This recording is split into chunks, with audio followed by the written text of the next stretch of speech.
Bienvenue sur ma chaîne YouTube. Aujourd'hui, nous allons parler de l'évaluation de l'entreprise par la méthode des flux de trésorerie. Nous savons qu'il y a plusieurs méthodes.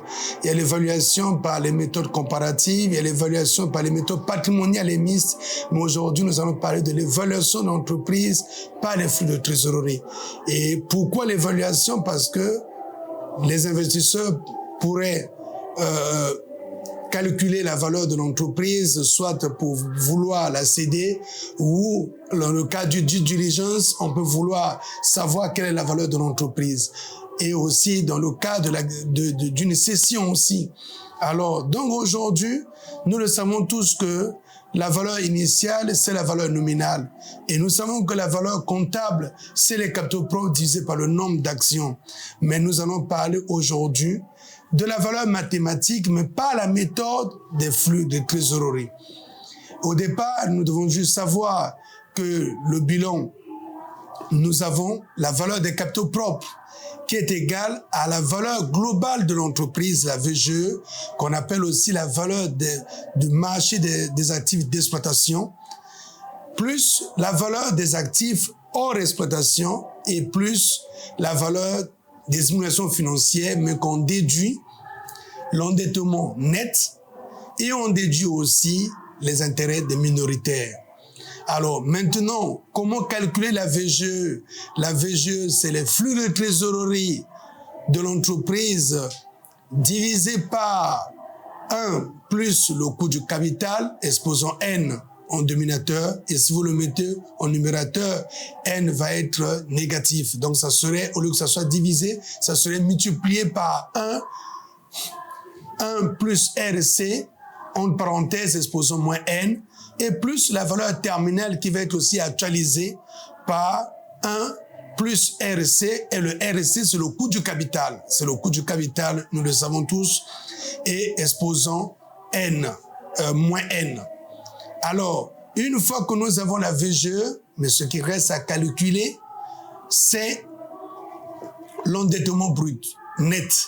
Et l'endettement net est égal à l'endettement brut qu'on déduit la trésorerie active et on va aussi déduire les provisions pour indemnité de départ à la retraite. Alors, ça c'est une méthode de flux de trésorerie, mais nous pouvons aussi aller pour déterminer les flux de trésorerie, au lieu de passer par souvent, quand les flux de trésorerie dans un exercice, on peut vous les donner, vous les calculez directement pour calculer la VGE.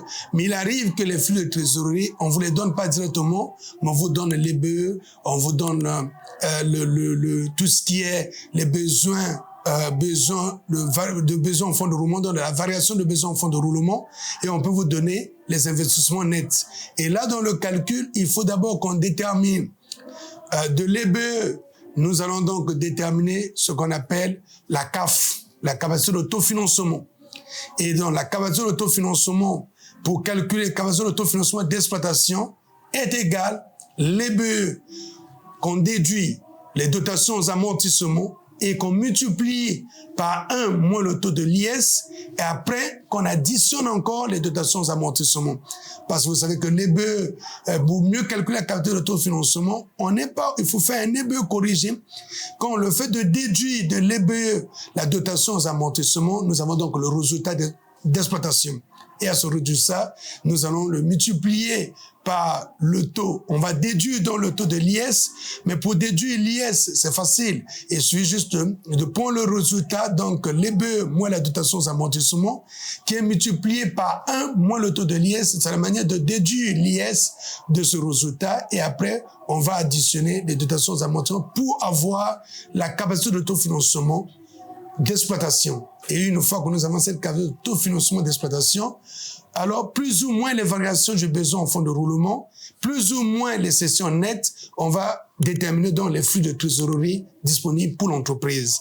Et donc, en ayant les flux de trésorerie disponibles pour l'entreprise, nous pouvons donc maintenant calculer notre VGE.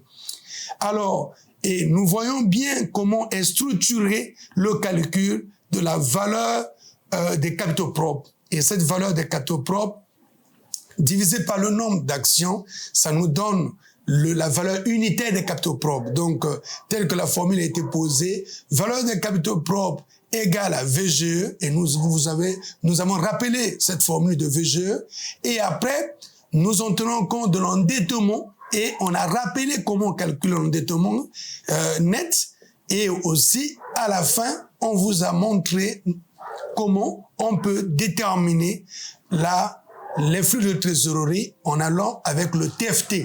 Donc, on part de l'EBE, la capacité d'autofinancement d'exploitation, la variation du besoin au fonds de roulement, et enfin, nous arrivons à ce que nous avons comme les flux de trésorerie, mais nous tenons compte aussi des cessions nettes. Donc, on prend les achats des IMO, moins les cessions, on obtient ce qu'on appelle cession nette, et c'est ça qu'on applique dans la formule pour qu'on ait des flux de trésorerie. C'est comme nous le faisons avec le TFT, le tableau de flux de trésorerie. Voilà ce que je devais vous parler aujourd'hui sur l'évaluation de l'entreprise par la méthode des flux de trésorerie disponible pour l'entreprise. Merci.